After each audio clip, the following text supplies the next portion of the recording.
Welcome aboard the 4 to 7 podcast. I'm your host, Chris Hecker, joined as always by Jerry Durney. Back for the aftermath of the Subway Series. The Yankees have won the World Series. Subway Series. They took two out of three in the weekend tilt with the Mets. So thank you, Mets, for crowning us World Series champions. If it was up to you, I would say stop the count now. But it feels good to put the shoe on the other foot for a change. I think whoever won this series was gonna be their World Series. That's kind of how I look at it. But it's nice to be able to flip it. That's yeah, all I got. Yeah, but the Yankees did in fact take the Subway Series. They win Game 1, 6-2. The Mets got one on Saturday, winning 3-2, and then the Yankees closed out the Subway Series with an 8-2 win over the Mets. A lot of it, that game was a lot closer than the score would indicate. It was 2-2 in, I believe, going into the I believe it was 2-2 going into the eighth inning, and then that's when the Pete Alonso said, "Fuck it, Tyreek Hill's down there somewhere," and then from there, Cody Bellinger hit a grand slam, which kind of blew the game wide open. But a lot of takeaways and a lot of angles and a lot of storylines like falling out from the Subway Series. So we'll get to all of it, or as much as we can. But I'll kick it over to you. What's like your what's your biggest takeaway, I guess, from this 3-game series in the middle of May? Well, I think Sunday night kind of highlighted it the most. Is you saw Max Fried continue to pitch like the guy that the Yankees have paid him to pitch like. And that's the guy that we've had all kinds of trouble with Max Fried came up in 2016, 2017, somewhere in that range. But as long as he's been in the bigs, we've always had issues with him. Carlos Rodon maybe didn't quite pitch to contract Carlos Rodon, but certainly has been quite an improvement on the Rodon that he's been in the first couple of years since he signed that deal in the Bronx. Had all kinds of trouble with him on Friday night. As we sit here right now, it's Tuesday night, and the Mets have just been in some kind of offensive funk for about a week now. And ironically, they won the game against Paul Skeens last week, and then they've been scuffling ever since. And like we said, it's Tuesday. They're going to face Garrett Crochet tomorrow. I don't expect that to get any better. And then they have to face the Dodgers pitching this weekend. Who knows? So, yeah, and then on the Mets side, Griffin Canning did enough on Saturday, and then that became a bullpen game. David Peterson did enough. He was fine. He was not the reason they lost on Sunday night. The bullpen, and amongst other things. And also, I just want to say for that Sunday night game, in case you are wild for that take, hopefully we don't have to revisit it. But also, we saw, and I'm not referring to him by his full name. I'm not referring to him as Silor. Anyone else who still does, you should be on trial. He does not deserve to be called Big Drip. Like, you actually have to earn your nickname. From here on out, we are calling McGill Mike Pelfrey with velocity, because that's how he pitches. To watch someone who throws 98, 97, 99 consistently. I didn't even know Tyler and Miguel had nicknames. Oh, it's embarrassing from this fan base. It just shows you how starved we've been for like having actual superstars. And they gave him 2. Every time he has a half decent start, it's Silor. Now, apparently his teammates call him Big Drip, and that got out, so the fan base does call him that. Again, like, you actually have to be good enough for us to call you that. Yeah. But he's consistently throwing in the upper 90s, and he's out here pitching to Anthony Volpe and Yorbit Vivas like he's facing Aaron Judge. You're throwing 98. I know you're in Yankee Stadium. Throw strikes. If you can throw that hard, you can beat them. I'm not asking you to challenge Judge, because The Mets didn't challenge Judge in the Subway Series last year, and it worked out just fine. Yeah, and Judge wasn't much of a factor in this Subway Series either. The April and May man gave way to October man was what happened in this past series, but the records write themselves, and you guys won 2 of 3, so it doesn't get discussed. But they did the right thing. They mostly stayed away from Judge, except for Saturday when Edwin Diaz challenged him, which he's a little crazy. But when you're facing the dregs of the Yankee lineup, and I think even Yankee fans would agree that Volpe not hitting right now. Jorby Vivas is a placeholder. He's in there because someone's hurt. If these are replacement level major league players, treat them as such. Yeah, treat them as such. Like this is what I literally mean. Like Mike Pelfrey was exactly the same way. It's like he has all these great breaking pitches. He's 6'7". He's supposed to be intimidating. And he could not have been more scared of major league hitters. And it's like, how does this not translate? And I'm not looking forward to watching him pitch tomorrow against Devers and Bregman and all these other hitters that the Red Sox have in a short ballpark. I have a feeling it won't go any better. Yeah. As far as the rest of this lineup, slumps happen. Was this team going to continue to hit as well as it was going to all year? No. Was regression to the mean going to happen in both the good and bad? Yes. It hasn't happened in the good yet for a few of these hitters. I also am not. I would say I'm a 5 out of 10 on the concern with runners in scoring position because that's been a problem all year. This was also a team that had the second best average last year with runners in scoring position. I'm willing to chalk that up to that's going to correct itself because a 162 game season generally lends to that. Now, if we're at the All-Star break in 2 months and this team's still hitting, I don't know what it is, 178 right now, then yeah. It'll be time for a conversation. It doesn't help that we have a hitting coach that openly talks about not being concerned about hitting that many ground balls. And then tonight you face a staff that wants ground balls. And that should be a winnable game when the starting pitcher gets ejected in the 3rd inning. And against a Red Sox staff who none of those guys were Garrett Crochet, I don't expect them to hit him.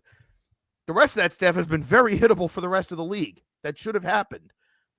And yet it feels very formulaic for what this offense is going to do right now. And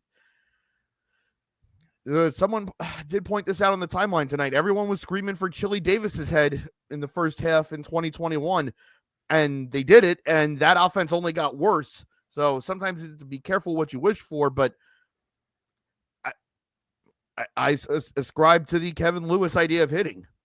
Elevate. Yes, get the ball. Have these bats in your lineup. Elevate. Get the ball in the air. Good things will happen. You might not hit a home run every time, but you'll hit some gappers. You'll at least get the ball to the outfield. I'll live with the strikeouts. It's fine. Yeah. You might strike out a little more, but ground balls is just like such a low percentage. It's a low percentage play.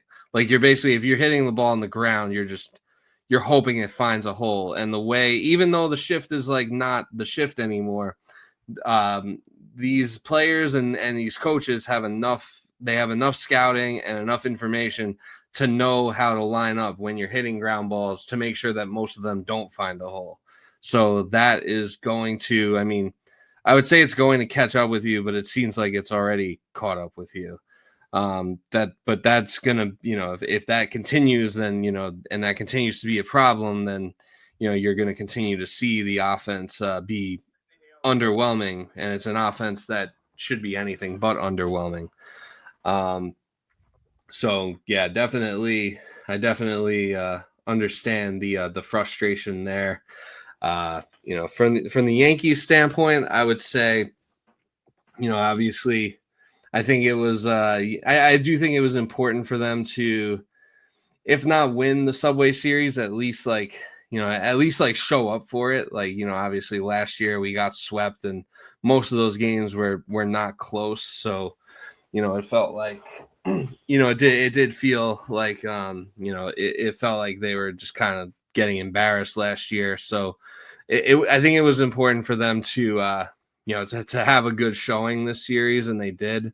Obviously, the story was always going to end up being Juan Soto one way or the other, just with just the nature of how just the nature of the fan bases, the media in New York and all that. Like, the story was going to be Soto one way or the other. But I mean, from the Yankees standpoint, I would say pretty much all the Soto Plan B acquisitions did really well in the Subway Series. You had Cody Bellinger with the grand slam. He also had the RBI double earlier in that game. You had you have Paul Goldschmidt. He's continuing to hit well. And he's continuing to get on base at a pretty good clip and score runs. So you wonder how much longer that's going to last, like at his age. But so far he looks like he's been revitalized this year. Obviously, Max Fried did what he did on Sunday. I think his ERA might be like below 1 or very close to 1 at this point. And then you had Devin Williams. Devin Williams made a couple of appearances, and he didn't fuck things up. So you can't ask for much more than that. So yeah, all the the Plan B acquisitions had a pretty good showing in this series as well. So definitely, it's just a interleague series in May. Even though it always feels like it always feels bigger and always feels like it's more than that. So you take the wins, you stack them up, and then you stack up another win against Texas tonight, and then you got 2 more. You got 2 more against Texas, and then I'm drawing a blank on who we play after Texas. I think we play the Red Sox after this. You get the benefit of going to Coors this weekend. Oh yeah, that's right. We go to Colorado for Memorial Day weekend. So yeah, there's definitely an opportunity to stack up wins, and even if the Mets can't help us now against the Red Sox, we can still keep our distance at the top of the AL East. So Yankees are in a pretty good position as we approach the what do they call it, the quarterly poll, Memorial Day weekend. Mm-hmm. And yeah, we still run New York, so suck it. I saw you guys were quoting 50 Cent's I Got Money afterwards, which Diddy was on the remix, so you people can do what you want with that information. Talking about running New York with those kind of people. Yeah, I mean, I don't know which version they were playing. 1.29 ERA, by the way. What's that? 1.29 is the ERA for Fried. Oh yeah, that is correct. Even of course, I would bet he probably handles the Rockies lineup. I would venture a guess. Yeah, that's not going to be a problem. Yeah, I think he will. I think he will do okay against the now 8-win Colorado Rockies. Shit. If they keep this pace up, they're literally gonna finish the season with like less than 20 wins. If they keep this pace up, because they're basically like winning 2 to 3 games a month at this rate. It makes it all the crazier that they won a game in Arizona over the weekend, 14-12. Like, how? Yeah, I don't know. I guess they just woke up on the right side of the bed. Room service must have been legendary. Is all I could say. Yeah. I'm sure. Maybe. Yeah, I don't know. Maybe. Yeah, I'm sure there's a Diddy joke in there somewhere too, but I'll refrain. No, listen. You get a good breakfast. I mean, that changes your whole day. Yeah. I know. I know. P. Diddy, known breakfast eater. Again, you didn't see any of the Met players quoting any Diddy songs over the weekend. Yeah. Well, who knows?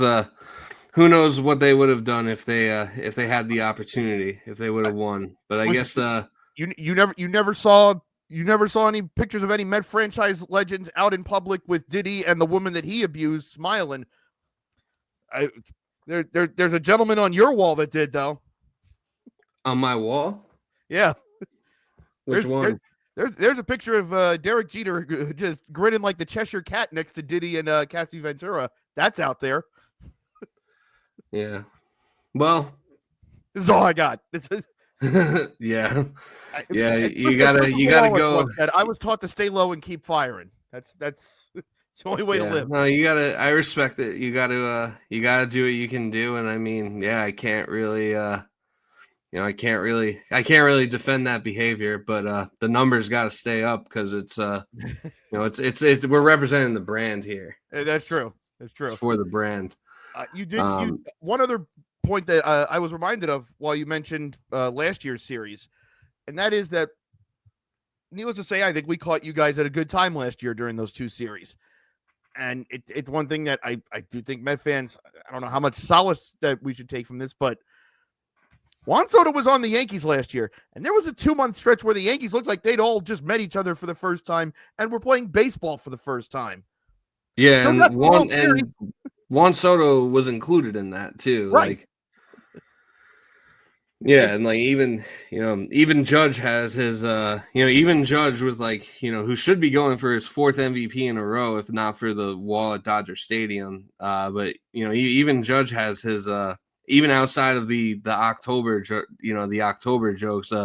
Judge is always good for at least one slump at some point in the regular season where it looks like he hit a beach ball. So yeah, there were genuine concerns. I know we talked about it early on in the pod last year. Still found a way through. So it's it ain't a 17-game season, it's 162. And yes, ultimately at the end you can point to that and say, hey, look, there are games in April and May that they count just as much as the ones at the end, but you would think that form right now doesn't hold for 5 months, be it good or bad.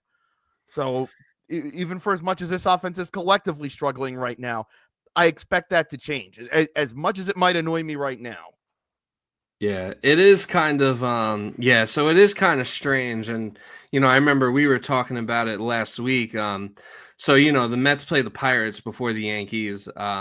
They beat whoever they played the night before, Skeens. They beat Skeens in the first game. Right. And then I guess it would have been Heaney the next game, or I forget how. Mitch Keller. Yeah, we beat Mitch Keller, and then we lost to Bailey Falter, which was the crazy thing. And then I think was it Heaney in the third game you guys faced? It was Bailey Falter. Or yeah, that's it was the one Falter. We couldn't hit. Yeah, it was Falter against was it I think Clay Holmes. Yeah, it was Falter against Holmes. So I guess I guess it was a revenge game for the Pirates. But I remember they won the first 2 games and they won them pretty handedly. I mean, I know that I don't think they didn't exactly tat Skeens up or anything, but it seemed like they got to him more than most teams do. I would say that was a game where they did enough. Yeah, they did enough against possibly the best pitcher on the planet. And then they did enough too against Keller, because I remember Keller actually had a pretty decent game. I remember I left him on my bench in one of my fantasy leagues because he was playing the Mets, and I was worried. It's a points league, so I was worried that he was going to get negative points, so that the Mets lineup was just going to destroy him. So I was I'm just not going to play him, and I left a lot of points on the bench. So I mean, I know that he played pretty well in that game, and then it kind of felt by the time that third game around that they were kind of just punting that game and just trying to get to the Subway Series. But yeah, because they benched Soto for that game. Yeah, they gave Soto the day off. So yeah, it just had the vibes of it definitely had the vibes of a punt game, which every once in a while over the course of 162 games, you're going to need to rest some guys, and you're going to need to, a punt game here and there is kind of necessary. So it kind of made sense at the time. That's what I thought. What's that? I thought it made sense to give Soto a break, because it's everyone knew what that weekend was going to be like. And if you feel hey, look, we could afford to leave you out of the lineup for one night, we got an off day after that. That it made sense. Yeah, like let's just get you. Obviously, like we all We know we what it's won our gonna series. be. If we get a sweep, cool, but I'm not going to stress it. Yeah, like we all know what it's gonna be. Like let's just get you good and ready. But it seems like it does kind of seem like in doing so that they kind of like killed their momentum going into the series. The craziest thing about that is like obviously Skeens is Skeens. I do think Mitch Keller has pitched better than his record, and he's generally done that, or at least over the last season plus with the Pirates. So for us to win those two games and then get shut out by Bailey Falter, Yeah. it was a very weird game too, because for the first 2 to 3 innings, the rain was on and off, and then it would pour, and and I think they'd even delayed it to start. And the downpour started, and you were like, all right, well, they're going to put the tarp on, right? They just let him play through it. And that's when I think Darren Gorski is his name, or Michael Gorski hit his home run. And it was like, oh, well, that's annoying. And you're like, oh, but they'll get it back. They've been fine this whole series. Yeah. And then it wasn't happening. And then Jerry Triolo over it, and it's like, okay, this is the Madden. The CPU has decided you're not winning anymore game. That's what. Yeah, that's all yeah. I thought that game was. Yeah, this is a hoe game in NCAA. You're getting hoed. Yeah, you're throwing 7 picks. You have no say in the matter. Yeah, you're getting hoed, and there ain't nothing you can do. It's just like that sometimes. Yeah, so they kind of it was kind of a punt game, kind of a whole game, and then and then the Subway Series happened. I guess we might as well just discuss all the just kind of get it out of the way, all this dumb discourse surrounding Juan Soto now. So I guess it started. Well, obviously he was going to get booed. The bleacher creatures turned their back on him when he came out to right field during the first game, which kind of corny, but whatever. Like that's what the bleacher creatures do. They do some corny stuff. It is what it is. For the most part, it seemed kind of like it was all like mostly in good fun between the fans and Soto. It's like I don't think anyone was like too malicious. I'm sure there are a few who may have crossed some lines, but it didn't seem like anything like too crazy. I mean, hats off to him for doing the tip of the helmet. Yeah, he's a better man than I. Yeah, no, yeah. He tipped his hat. He could have, he's worth like $800 million. He could have just flipped, the bird. Like, I will pay this fine tomorrow. This means nothing to me. Yeah, I'll pay this fine, and then like I'll wipe my ass with the equivalent of this fine and flush it down the toilet. Like that's how little I care. He could have done the Glenn Ross. You see this fine I'm going to pay? This costs more than your house. Yeah. But yeah, so he tips his helmet. It seemed like he handled it pretty well. Obviously, he didn't have the best. Series. I mean, he did. Even when he didn't have a good series, he still walked a bunch of times. He was still getting on base. And it should be noted, and it'll get lost because we lost the series, and also this is just kind of the time everyone's on right now. In the win on Saturday, I can't remember if it was the 7th or the 8th where the Yankees threatened. And there was a ball that got played into the corner. And it might have been Dominguez trying to score from first. Soto played the Karam perfectly to get it back in to keep the runners at second and third. And the Yankees didn't score off that. That's right. And I think it was I believe that was in the 8th inning. I know it was late. Yeah, And his experience, I remember, like that's one of those like you've played enough games at Yankee Stadium to know the Karam. Like, I mean, I know it's not going to get brought up because that's how this works, but like he legitimately had a hand in that. Yeah, so he did at least have, and I think he scored a run in that game too. Like he walked and got batted home, so he did contribute to one of the wins still.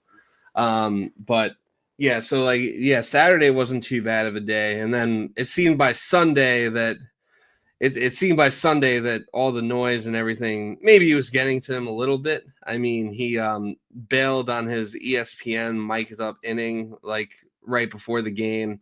Said he was tired of explaining. He said he was tired of explaining why he chose the Mets over the Yankees, and he was tired of like answering questions about Aaron Judge, which is valid. I mean, I think you could argue, what they're going to ask you, why agree to do it in the first place if that's how you feel. But, Yes. a man has the right to change their mind. So, I'm not going to, I'm not going to hate. I'm not going to hate on that. But, I think you do have to be somewhat aware how that's going to look, like what the perception of that's going to be, not only to Yankee fans, like, they're going to, if you give them an opportunity to dunk on you, they're going to take it. But also like to your own fans, it may not send the best message either, but whatever. It's a fucking mic'd up ESPN interview in the third inning or whatever inning they do it during. And I think most people generally don't care for those mic'd up interviews. I mean, right. I know I particularly don't care. When I first saw it, I was like, good. He knows like what they're not going to ask him about anything else other than the Yankees. That's it. So it's like, if I'm him and I've got a live TV broadcast in my ear asking me stuff while I'm out in the field playing a game that they're paying me to do very well in, and I've also got 50,000 people motherfucking me, just behind me over the wall. Like, that's something that's like straight out of the commercial where it's like they're telling you to silence the haters or whatever. And it's like, you just feel like everyone's like right on your head. Like, oh yeah, why'd you leave? Why'd you leave? Why'd you take the money? Hey, asshole. Yeah. And you just feel like everyone's like closing in on your head. I could see, but also to your point, I think it only became a big deal because it was initially they pitched it as, oh, Juan Soto is going to be our mic'd up guest tonight. And I think an hour before it was, correction, Brandon Nimmo will now be our mic'd up guest. It's like, oh, that's weird. If he just says no in the first place, no one even thinks about it. Yeah, no one. Yeah, if he never agrees to do it in the first place, no one bats an eye. So I mean, hopefully, and I think it's one of those things where I think that, and we've kind of discussed this as far as like, not to make this like a class on like, talking to the media or anything, or to take it in that direction. But, like he seems like a guy who's just like happy to talk about baseball with whoever has questions for him, whether it be media, whatever podcasts he goes on, or, whoever he talks to in his time. He seems like if you ask him a baseball question, he's going to give you a baseball answer, and he's happy to do it, is what it seems like. But yeah, they could have asked him like, do you feel like the Yankees pitched you any differently than anyone else you've seen this year? Or, you've faced Max Fried plenty in the NL East. Did anything seem different? Like there are plenty of baseball questions that could have been asked, but narrative. Yeah, it's all about narratives. That's kind of and we'll have more about narratives later on in the program as well. But it's all about the narratives, and so he does that, and then apparently he ducked out on the media after the game. Like he said he was gonna be right back and answer some questions, but then he just dipped and didn't come back. Like you think he me? What? You think he me? Yeah, he Irish goodbye the media. So, gotta respect that. Gotta respect that in a way. I'm not sure if he got fined for that, but if he did, I'm sure he's good for it. Then then the next day, Michael Kay goes on his new midday show because I don't care what anyone says, he got demoted. But Michael Kay goes on his show and basically says Soto didn't want to go to the Mets. Soto wanted to stay a Yankee, but his family wanted him to be a Met because they were very comfortable with Steve Cohen, and they were going to get like the the suite and the private jet or whatever, which Jeff Passan had to come on and come on the timeline and debunk that myth about the whole private jet thing. So there's just like a bunch of like rumors, misinformation going on. What I'll say is this: do I know if Soto is happy or not with his decision? No. And quite frankly, at this point, I really don't care. I think it's a very tired topic at this point. Obviously wanted him back on the Yankees, would have loved to have him, but whether he chose the Mets or his family chose the Mets for him, whatever it was, whatever it was is what it was. He's a Met. So, and he's going to be a Met for, either the next 4 years, either the next 4.5 years or the next 14.5 years or whatever it ends up being. So, do I know whether or not he's happy? No, I'm not in his head, but I'll say this is like, it's obviously getting blown out of proportion and like, we all know why, but like, it's also not, even if he's not happy, it also isn't necessarily the first time a player left the team and then came back to that stadium and showed some emotion and wasn't happy. I mean, when Freddie Freeman won the World Series with the Braves, then he signs with the Dodgers that offseason. When he came back to Atlanta, he was like, he was in tears and he fired his agent the next day. And it was kind of like, and that situation was a lot more messy than this. Yeah. We still don't know who ultimately made the final call on that. There's been talks that he wanted the Braves, but his agent chose the Dodgers for him. There's been denials on both sides. I don't know if we're ever get the full story there. Yeah, and it's like how does stuff like that even really happen? It's like the player has to go and sign the contract. So regardless of what happened, he signed the contract. Well, I think and then there's that whole story like there's a point of no return type thing. Yeah. And then there was that whole story with like the thing with don't even want to say his name, but the whole Trevor Bauer thing where like it was between the Mets and the Dodgers, and he was telling his shitty agent, he was like, oh, just take the contract with the Mets because like there's like Mets merch on my fucking website now somehow, so like I have to go there.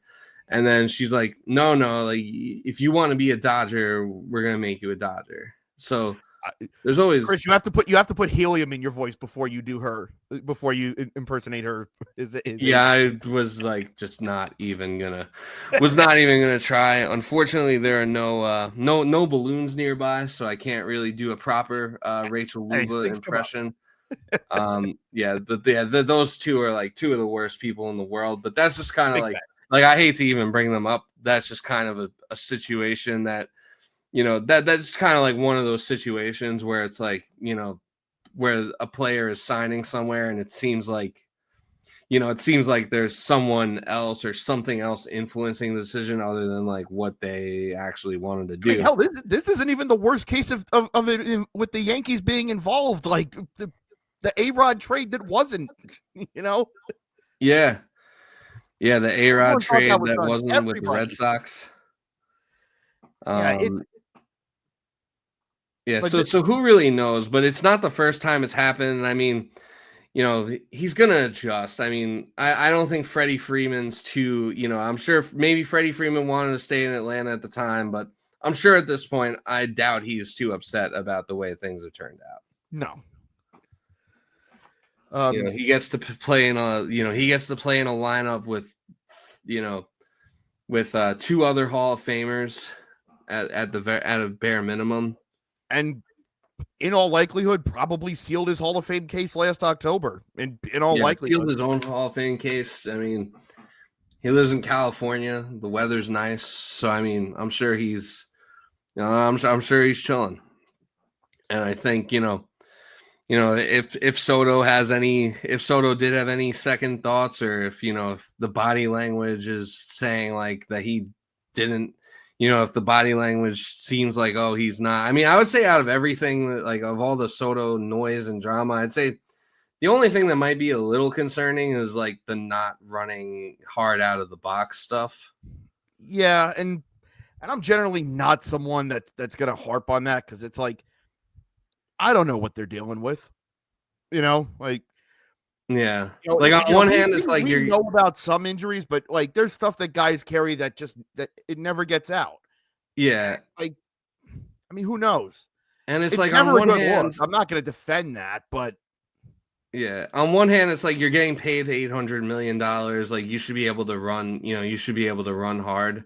But also, like, yeah, we don't know if he's dealing with something. And, as far like the whole Manny Machado, Charlie Hustle thing, like, they're not paying you. They're not necessarily paying you to be Charlie Hustle. They're paying you to be, the best hitter since Barry Bonds and Mickey Mantle, basically. And, the second best hitter behind Aaron Judge. Yeah, ironically, Brandon Nimmo does all the hustle shit, and he's getting a $162 million contract. I don't see anyone bringing that up. Yeah, exactly. And Brandon Nimmo, if anything, he overdoes the hustle stuff. I'm with you. He tends to hurt himself too. So yeah, you gotta preserve the body too. So I would say most of it is pretty overblown, but I would also say I would also say that I don't know. I mean, I'm not going to tell you he definitely, I'm not going to tell you like that the things that are out there are definitely true or not true. I mean, I think that I did hear during like the fallout when Soto signed with the Mets was that his family played a big influence in that. And there's nothing wrong with that. If your family, there's nothing wrong with that if your family influenced the decision. So like that, but that was something I remember being a thing. But at the end of the day, it is what it is. And if he's not happy, I'm sure I'm sure over the next, however many years, I'm sure he'll find his footing. So here's the defense I'll offer up to all that is one, it's not as if he didn't know what this was all about. And I'm not even saying that from he's been in New York for the year prior. It's like he got plenty of looks at New York with the Nationals. Right, yeah. He's seen what it looks like when it goes bad because he was on that Padre team in 2022 that knocked the Mets out. And that was not the best place to be during that series if you were playing for the Mets, given the way it ended.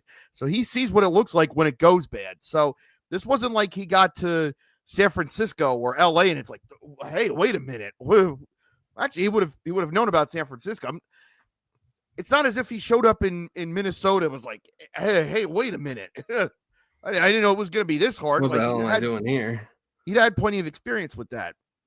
2, Michael Kay wants to keep saying that, he wanted to come back to the Yankees. When all I heard him yelling for 6 months on end was he's going where the money is. He only went because of the money. Money is the only thing that matters to these guys. This is what's wrong with the new generation. Now all of a sudden he knew that he wanted to go to the Yankees. Okay. Yeah, sure. 3, I'm not saying there isn't any validity to any of these things, but isn't it crazy that the only 2 people that have reported this with any gusto are Bob Clappish, a Yankee beat writer, and Michael Kay, the Yankees play-by-play guy? Not one Met beat writer has said anything. Not one national beat writer has said anything. Why is that? Yeah, it's I mean, it's certainly no one's necessarily backing up or confirming that no one's necessarily backing up or confirming these claims. But it's also I guess there's 2 sides to everything because it's also like if it was just a blatant lie, like why would you put your credibility on the line like that? So, well, I mean, you can always just say sources. Yeah. I mean, yeah, maybe someone did tell him that. I don't know, and it really none of it really matters at this point. I mean, I've seen enough talk in the discourse when it comes to the Jets as far as what we trust from beat writers and from national beat writers who are plugged in with a team. I'm not going to name names. All of a sudden, they're now very interested in what happens in Pittsburgh. I think I'm making my point there. Yeah. But yeah, and it's okay. Well, how much are they getting fed? How much of it is guesswork? it just seems very convenient that the team that he just left, who were very obviously and publicly hurt that he didn't stay, which is something that this franchise is not used to, and they just got the one up on them. Like, the little brother taunts have piped right back up, and all of a sudden now it's, let him know he doesn't actually like being there. He always wanted to go here. and 4, we literally just did this in 2021 with Francisco Lindor. And yeah, I was actually going to bring that up. He didn't necessarily look thrilled when he first came to the Mets in 2021. Not that he wasn't happy to be a Met or happy to be there. It just seemed like he maybe wasn't comfortable yet. Well, and the thing with him is that, I mean, Lindor was someone who was always happy to do all the media stuff. He does all of that with a smile. He's almost always the guy that Gelbs is interviewing after the game. But you're adjusting to a new league, a new team, the pressure of the new contract and all that. And there was a pandemic going on at the time. I wonder why that went the way it did. People were doing this with Carlos Beltran because he was very quiet during his first year in 2005. And I would say Beltran had a better first year in 2005 than Lindor did in 21 by far. Also in 2021, Lindor was out here fighting teammates. Yeah. They were doing Hustlegate shit with him too. There was the thumbs down thing. People were losing their minds. Oh, and now here we are in 2025. Yeah, Javi Baez and Lindor. Yeah, we got through that just fine.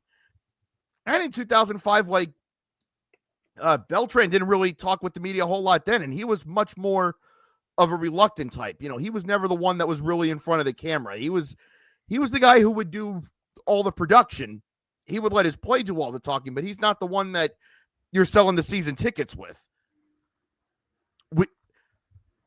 People could say how they feel about Carlos Beltran, and it's a discussion for another time. One I think we'll have eventually, because I think eventually his number is going to be up here with these. Worked out fine. And this is someone who, for the better part of 7 years, pretty much since he came up, was compared to Ted Williams. And how he's on, all his numbers are even with some of the greatest hitters of all time and all that. And now he has not even a bad start. A start that's a little bit behind what he usually does. And slightly underwhelming. Yeah, and now we're ready to kick this guy out of the league? Yeah, it is kind of crazy. And I remember last year when the Yankees got Soto, there were people, not Mets fans per se, but there were definitely people like baseball fans saying oh yeah, Yankee fans are going to be really mad when he when he walks 3 times a game but he doesn't hit any home runs and stuff like that. So there was a lot of there was a lot of that type of chatter going on, and obviously this doesn't apply to you or anyone really that we no one that we associate ourselves with, but there are plenty of Mets fans that have been let me just say a million times worse than anything Yankee fans might have than anything Yankee fans might have I think Yankee fans were pretty unified in their love for Soto last year. I will never not say, for as much as I wouldn't change being a Met fan for anything, and ultimately I feel like we'll get there eventually, whatever that may be. I will never not deny that we don't have some fucking bozos among us. Listen, oh yeah, I'll never say we're all great. No, sir. Yeah. No. Credit this to One Shining Mets, because I believe this was before the start of the Red Sox series. So this was through the end of the Subway Series. WRC Plus through their first 46 games as a Met. Francisco Lindor, 68. Remember, the average is 100. Carlos Beltran in 2005, 110. Juan Soto, 134. So compared to the other two, he's been better than they were. And everyone looks back and goes, oh, man, how did we get through that year? Man, we were all panicking. We thought we had a bust. It turned out to be just fine.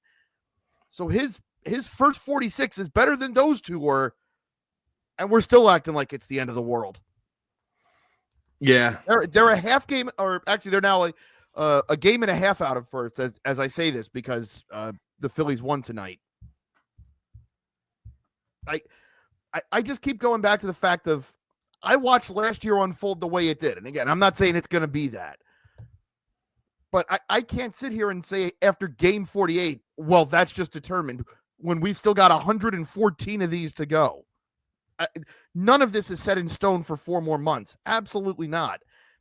And plus, I have watched in the very recent past for this Mets team depend on Todd Frazier, Jay Bruce, and a very washed Jose Reyes, who they only brought back because he was cheap because he had caught domestic violence charges, and watch that same pitching staff have to depend on Jason Vargas to be right behind Jacob deGrom.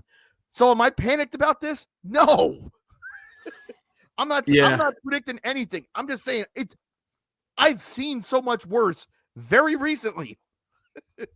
You're going to have to do a lot worse for me to get worried that the season's done compared to this. Right. Yeah, I think he'll be okay. I think the Mets will be okay. It's going to be a tough stretch. It's going to be, it's going to be an interesting stretch. I mean, you'll face Garrett Crochet tomorrow with the way, and hopefully, I hope I'm wrong and I hope you're wrong, but, with it being Tyler McGill versus Crochet, coughing baby our hopes are not hydrogen high bomb. for that. Our hopes are not high for the Mets, getting a win against Boston, but hopefully we're wrong. And then after that, obviously doesn't get any easier as you then have to, welcome the Dodgers.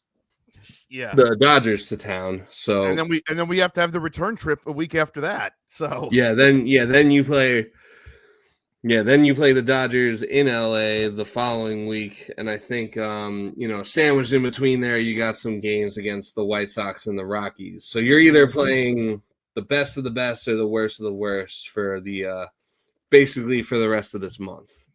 I also need to get this off my chest real quick, Chris, because I have the Dodger Diamondback game on while with other tabs open. The first game of the Dodgers Mets series in LA, the Dodgers are doing a Tommy Edman bobblehead night, and to that I say, fuck you.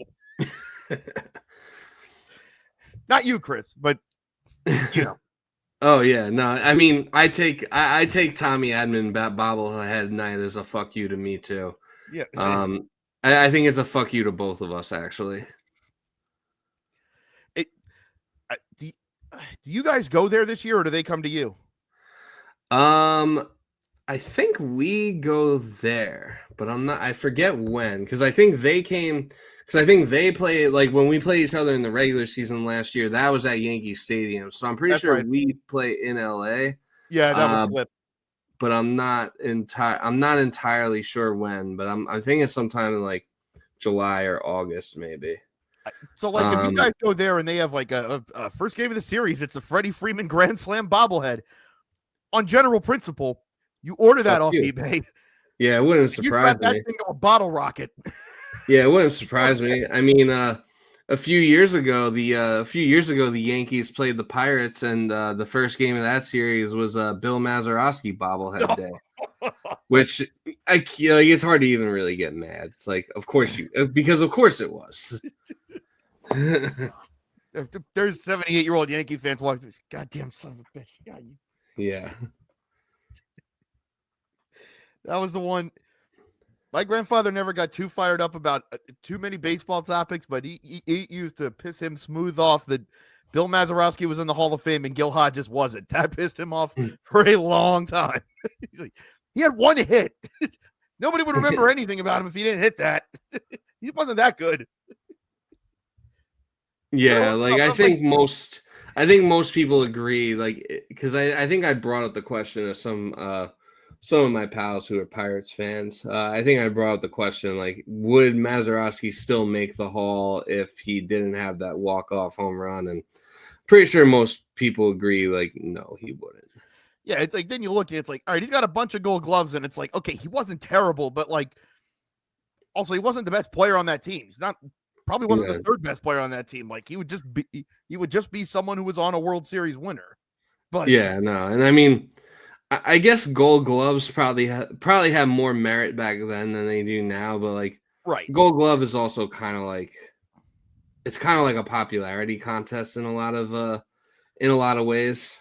But I also And think you could hold it up as like, okay, those were the early on ones. Like those weren't a joke. Like yeah, those you won weren't a one back joke, then, but you they probably also deserved like but they also didn't necessarily have like the advanced defensive metrics to like it. True. properly evaluate that. That's fair. So yeah, but I'll still I'll still give him the benefit of the doubt and say that they were legit. But yeah, like his overall body of work as a baseball player was pretty good. He's a Hall of Pretty Gooder. Yeah, but it's one of those things that's like I looked it up, but I'm also like I was pretty well versed in who Gil Hodges was, and I'm like, yeah, if Bill Mazeroski's in, then Gil Hodges better be in. Yeah. I can't say I broke down Gil Hodges tape, but I know enough. Yeah. And finally they did. They put him in. I mean, obviously he's been dead for 50 years now, but they did put him in a few years ago, thankfully. So there's that. Yeah. Yeah, no, it's good that they did. I'd also just like to say really quickly, on the topic of dead players like getting into the Hall of Fame, that Pete Rose can take his 4,000 slap shit singles and he can shove them directly up his ass. I still don't want him in the Hall of Fame.